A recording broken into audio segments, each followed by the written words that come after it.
down down down down down down down down down down down down down down down down down.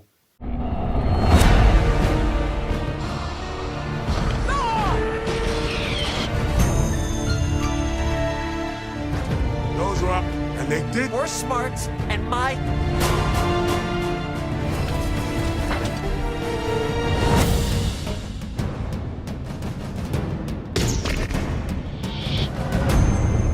He told me enough. No, I.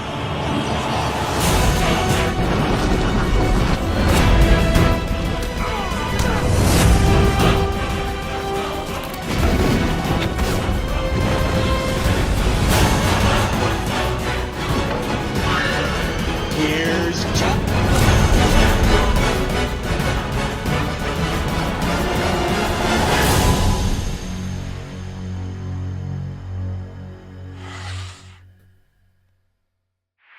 Hey everyone, it's Don J. Corleone here, and I'm here with a brand new movie review. And this movie review is going to be for a 1980s cop comedy film, and it's one from 1984. It was one of the first major roles of actor Eddie Murphy. And this is because the fourth one came out on Netflix just recently, and I need to do all these films before I get on to watching that movie and saying my thoughts on that movie. But anyway, this is going to be for the first installment of this franchise, and that's the first installment of the Beverly Hills Cop franchise itself. Obviously, the first film of the series, Beverly Hills Cop. And this one was directed by Martin Brest. Yeah, the very first one that started it all. So, what is the plot of this movie? Well, after the murder of his childhood friend, the sick Detroit detective Axel F, which is the theme song of the movie that is named after the character itself, heads to sunny Beverly Hills on his one-man mission to foray out the killer and bring him to justice. Before long, Alexander and his unorthodox methods unearthed the lucrative drug operation of the powerful local crime kingpin named Victor Maitland. However, Foley, too, will have to find himself in deep trouble because Lieutenant Andrew Bogomi wants him out of town. Now, Axel is going to have to team up with two detectives named John Tiger and Billy Rosewood to shed light on a thick conspiracy and finish what he had started. Will Foley's total disregard for proper procedure bear fruit? Yeah, so how is this movie made? Well, this all started in the year 1977, when Paramount executive at the time, Don Simpson, came up with a movie idea about a cop from East LA who transferred to Beverly Hills. The screenwriter, Daniela Batch, was called in to write the screenplay, and Batch pitched this idea to Simpson and Paramount in 1981 under a name called Beverly Drive.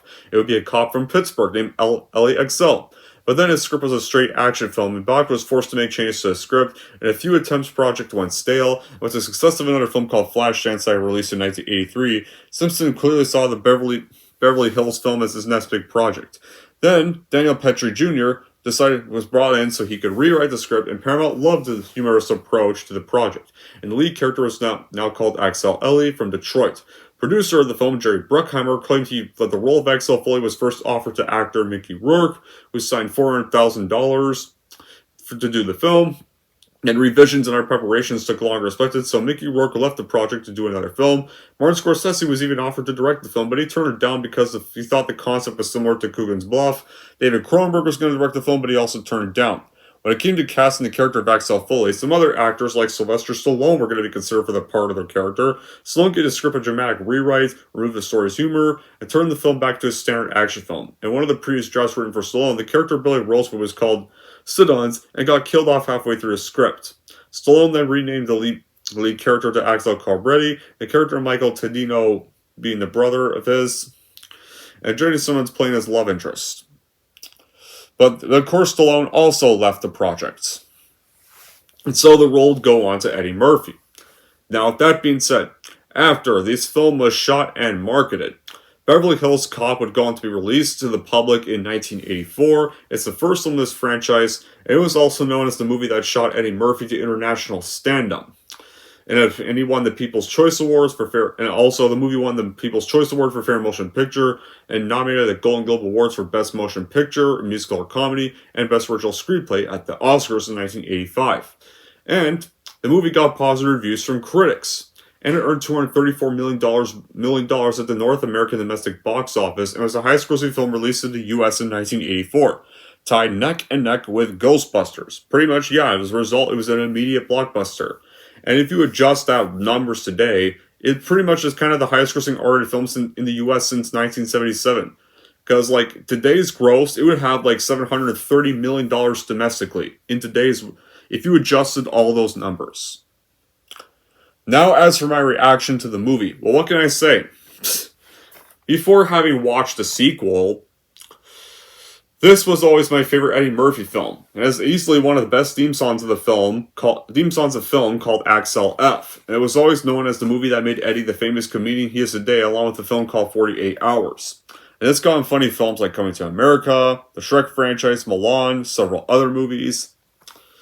This was a mega hit comedy film from Paramount Pictures and producing duo Don Simpson and Jerry Bruckheimer, where pretty much Eddie Murphy in this film became a genuine superstar with the role of Axel Foley, who is this rule breaker and wisecracker that has to go to Beverly Hills to solve a childhood friend's murder, and he's at odds with this art dealer played by Stephen Burkoff in the Beverly Hills Police Department. Foley then provides his medal out west, and obviously has like superior detective skills compared to like the rule-centric equivalents in Beverly Hills.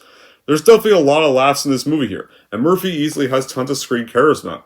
And easily, like, most people probably, like, definitely seems like routine to modern audiences. And the film established, like, the action comedy is one of the biggest genres of the decade when this released. And even having one of the signature 80s soundtracks with the theme song Axel F, and such as, like, the pop songs scored by Hal Farmanter are also very well done, and also definitely very catchy to listen to. Like, this was back in the day, like, knowing, like, some of the more mixed results Eddie Murphy is today, when he's had, like, shitty comedies, like, 2000s, like, he would go on to make such shitty comedies nowadays, like, Coming to America 2, or Norbit, or Imaginats, or, man, just a lot of shitty stuff. A lot of shitty films, like, but this was back in the time when he made actually very great stuff. It, people were introduced to his like comedic moments with Trading Places. Then he had 48 Hours that showed he could be a more than capable action character actor. Then Beverly Hills Cop like combines those two together, and this propels Eddie Murphy to stardom. The movie is directed by Martin Best, produced by Master Simpson and Bruckheimer. Yeah, like it's real. Beverly Hills Cop is this perfectly simple fish out of water comedy, and it's got its humorous script written by Daniel Petrie Jr., and it's got some near plotting as well, and it's a hugely entertaining film. And it's led by Murphy because of the infectious comedy energy and superb acting for timing. It's crazy how this was a role originally written for actors like Al Pacino or Stallone, and it was not even supposed to be a comedy movie, and more of a standard police action movie. Then when Eddie Murphy got the role, it ends up being this fine blend of action and comedy in one. There's definitely like little digs with Beverly Hills and the smugness of Beverly Hills. Way of life at Axel Foley with like when he's down the streets, his toneness and can't really comprehend, especially opposing police methods. It's like wrongfully like threaded in the relationship or friendship between Foley or Tiger or Rosewood. Now, how does our movie start? Well, we meet our main character, Axel Foley, who, as we all know, is a plainclothes Detroit detective who ends up doing this unauthorized sting operation that ends up going sour, and two uniformed officers end up intervening, and a high-speed chase through the city ends up causing widespread damage, and so Axel's Inspector Douglas Todd reprimands him for his stupidity and reckless behavior, and he threatens to fire him unless he starts to change his ways. So Axel then goes to his apartment. If it turns out his childhood friend Michael Mickey Titino broke into it, Mickey had done prison time for a car theft the pair committed when they were younger, but then he landed the role as a security guard in Beverly Hills because of this mutual friend named Jenny Summers.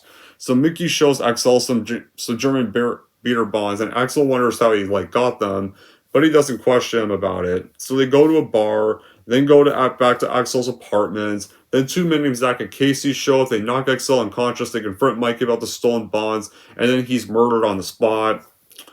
Then Axel asks to be assigned to investigate Mickey's murder, but Todd does not want it because of his close ties with Mickey. So under the guise of taking vacation time, Axel decides to go to Beverly Hills to solve the crime himself without Todd's consent. Then he meets Jenny, who's working in an art gallery, and she learns about Mikey's ties with Victor Maitland, the gate owner. So he poses as a flower. So Axel decides to pose as a flower delivery man, and he goes to Maitland's office to question about Mikey.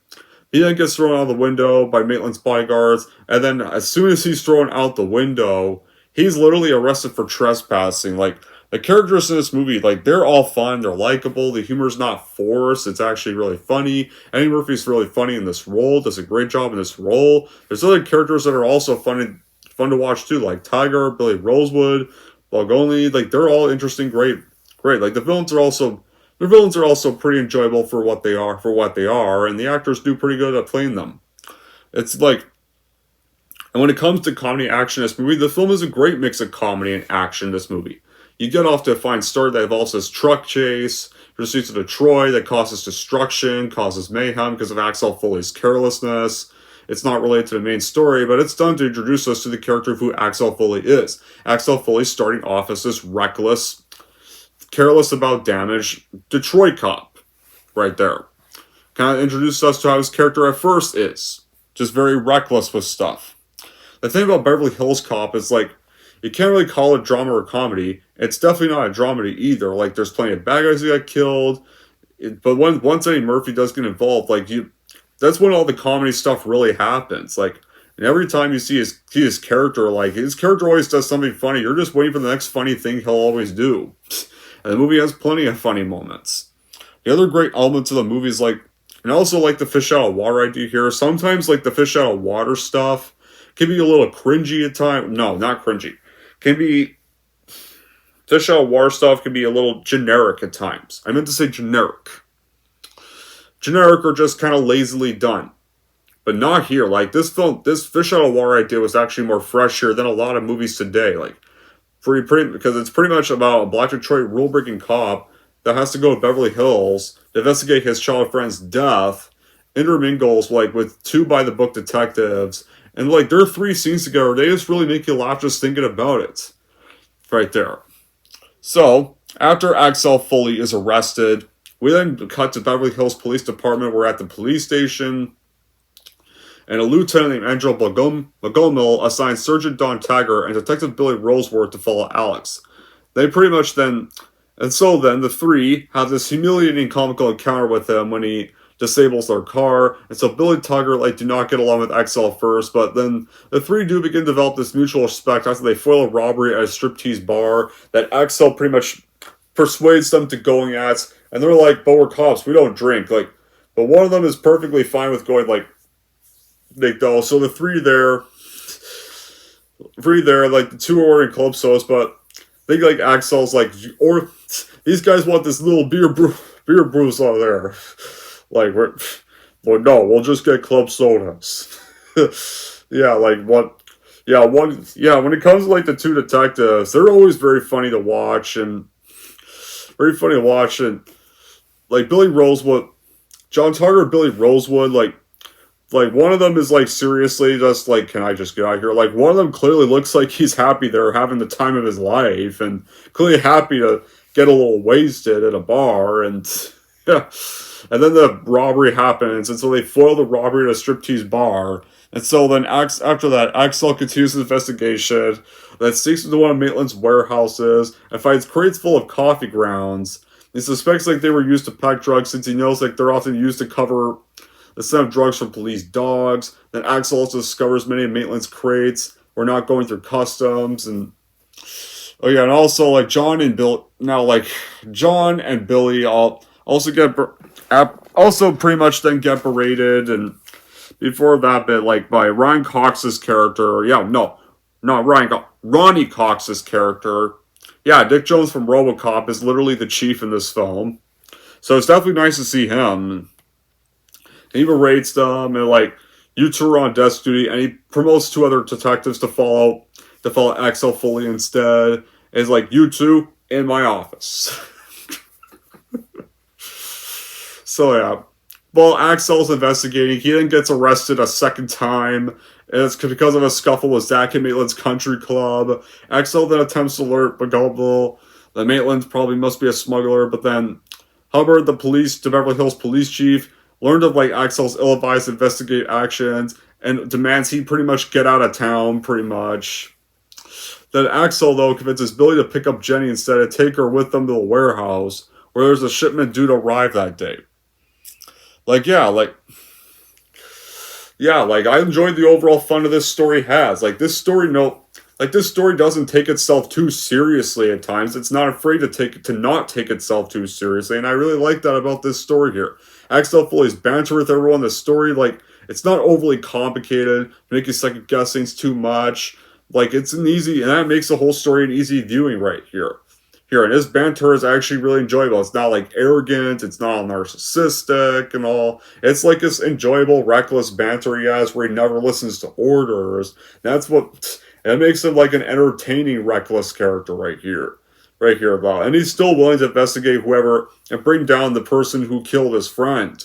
Even if he has to pretty much go against his work law to do it. It's obvious from the start who the bad guys are when you meet them and who Axel could rely on in the end. It makes something you can definitely come back to again for the humor and the pleasure.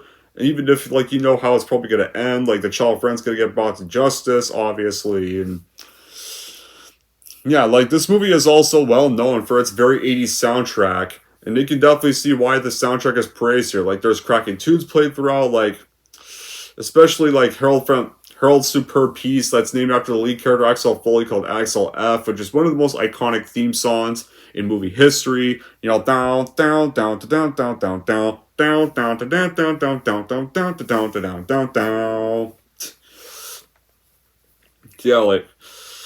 Yeah, this movie also knows it's supposed to be kind of a laugh-out-loud action comedy, and it definitely is. You definitely can pretty much admire the intelligence of Axel Foley himself. He's constantly thinking on his feet. He's got complex ties at the drop of a hat. And he even adopts different identities. He gets way in different situations. Back then, you could tell this was truly made back in the time when Eddie Murphy could never make a bad film. Whether people had stuff back then during this era, they had Trade Places, they had this movie, they had 48 Hours, they had Golden Child. Those were made back when he was really getting famous, and those films all really worked really well.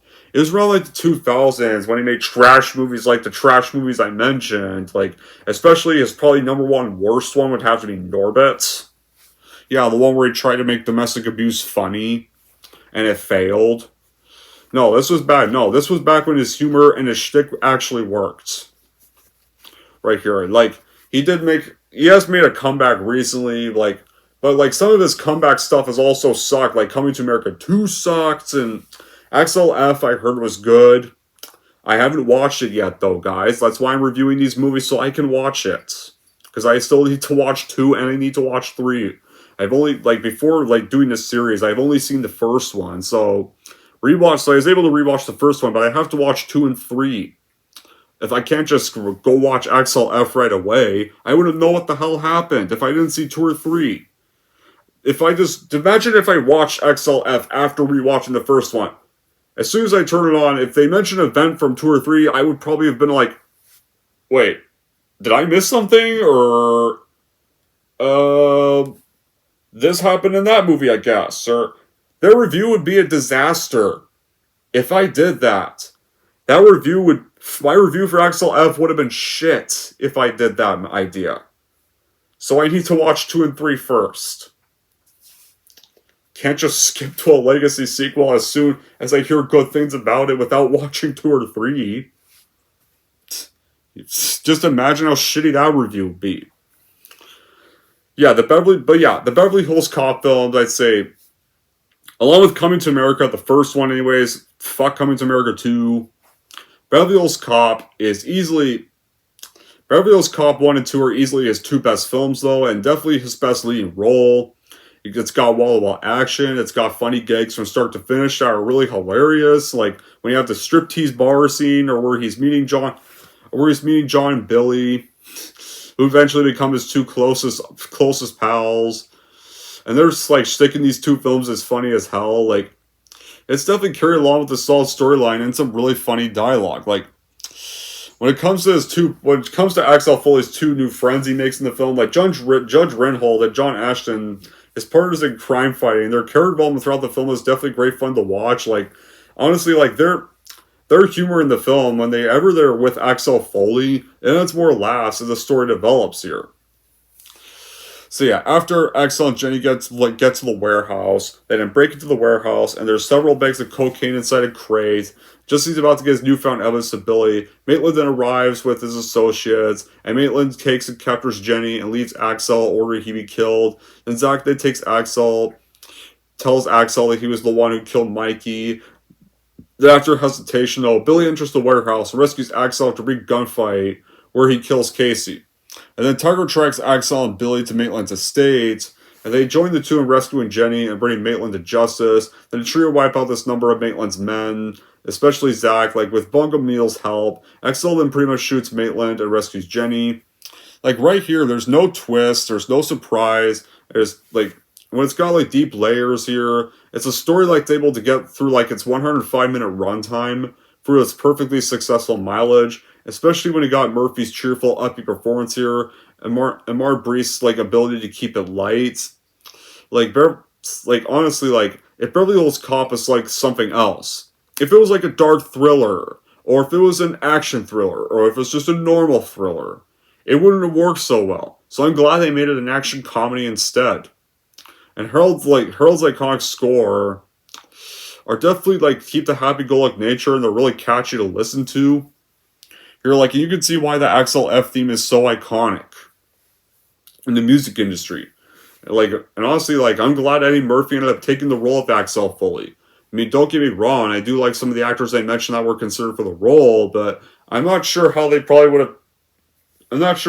role would have turned out if one of them played it, though. So I'm glad. So honestly, I think, Eddie Murphy was perfect for the role.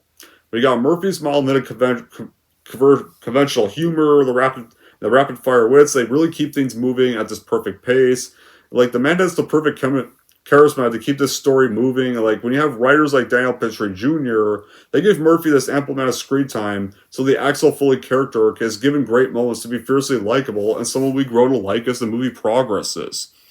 As well as being a good comedy, you also get delivered some plenty of good action. When you have the shootout near the end of the film, the chase scene at the start is very eye-catching as hell, and it's definitely a funny way to introduce how reckless Foley's character is, or how about, or even better yet, the banana trick as well. Those are also really great moments, and especially and then you have the contrast in the movie here. You get a good contrast between methods of crime and cop life in Detroit and crime and cop life in Los Angeles, Beverly Hills, and it works really well here. There's not even with the scenes of Axel and Jenny, there's no forced romance between them. There's no racial comparisons right here. There's none of that cringy stuff in here, and it gives a fresh feel here. The dialogues of one-liners are also sharply written. They're also funny, and there's not really much of a mystery. And it's some moments are unrealistic, but yeah, it's a comedy movie though. It's easy to ignore all those moments right there.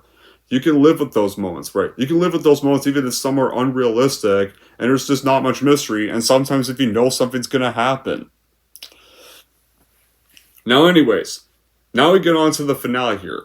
In the finale, Bogomil then pretty much fabricates this story to Hubbard and manages to cover all the participants. It doesn't discredit Beverly Hills PD, so Axel now knows of his exploits while on vacation is going to now get him fired from the Detroit Police Department. He asks Bogomil to smooth matters with Inspector Todd, so Axel mentions the possibility of setting up this shop as his private investigator for Beverly Hills, and Bogomil nervously agrees to wipe the slate clean for him, so that he'll probably do his best to make sure that Axel won't get fired, or at least so that Todd will know that he at least brought down a crime ring.